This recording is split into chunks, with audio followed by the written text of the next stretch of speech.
শিরোনামে জানাচ্ছিলাম, ফিলিস্তিনের নিপীড়িত মানুষের পাশে দাঁড়ানো বাংলাদেশের গর্জন শুনল বিশ্ব। এমন বাংলাদেশ আগে দেখেনি কেউ। কয়েক লাখ মানুষের মিছিল, স্লোগান, ক্ষোভ আর বিক্ষোভে ঢাকার সোহরাওয়ার্দী উদ্যান রূপ নেয় এক টুকরো ফিলিস্তিনে। মার্চ ফর গাজার ঐতিহাসিক ঘোষণাপত্রে তুলে ধরা হয় 5 দফা। এ বিষয়ে আরো জানাচ্ছেন আমাদের সহকর্মী মাকসুদুন নবী। প্রাণ সসের মাখামাখি টেস্ট নুডলসকে করে তোলে আরো ইয়ামি, আরো জোস। তাজা পাকা টমেটো আর সিক্রেট রেসিপি কম্বিনেশনে প্রাণ সসের বস। একসাথে এত মানুষের জমায়েত বাংলাদেশ আগে কখনো দেখেছে কিনা তা বোধহয় হলফ করে বলা কঠিন। সংখ্যার হিসেবে কত লাখ কে জানে। 68 একর আয়তনের সোহরাওয়ার্দী উদ্যান ছাপিয়ে জনসমুদ্র ছাড়িয়েছে আশপাশের সব সড়কে। শাহবাগ, নীলক্ষেত, কাকরাইল, বাংলা মোটর সহ বিভিন্ন রাস্তায় তখন মানুষের সয়লাব। তীব্র গরম উপেক্ষা করে ঢাকার বাইরে থেকেও সামিল হয়েছেন বহু মানুষ। গণজমায়েতের নির্ধারিত কয়েক ঘন্টা আগে থেকেই শহরের প্রধান সড়কগুলোতে ছিল মার্চ ফর গাজা কর্মসূচির মিছিল। ঢাকার বুকে অগুন্তি পতাকার ঢেউয়ে যেন জেগে উঠল নিপীড়িত ফিলিস্তিনের স্বাধীনতার গর্জন। স্লোগানে স্লোগানে বর্বর ইসরায়েলকে জানিয়ে দিল ফিলিস্তিনিদের অস্তিত্ব কেবল একটি ভূখণ্ডে সীমাবদ্ধ নয়, ছড়িয়ে আছে বিশ্বজুড়ে।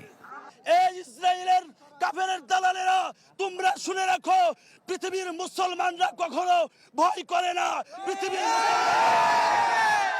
আমরা আমাদের বুকের শেষ রক্তবিন্দু আমরা আমাদের জীবন দিতে দ্বিতীয়বার ভাববো না। আমরা মনে করি যে কোনো স্বার্থের উদ্যোগে ওআইসি এবং জাতিসংঘকে এখন ফিলিস্তিনের পাশে দাঁড়াতে হবে।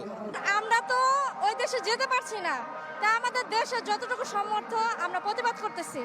গাজাবাসীর প্রতি সংহতি জানানোর এই মিছিলে সামিল হয় দেশের সব রাজনৈতিক দল, ধর্মীয়, সামাজিক, সাংস্কৃতিক সংগঠন ও প্রতিষ্ঠানের প্রতিনিধিরা।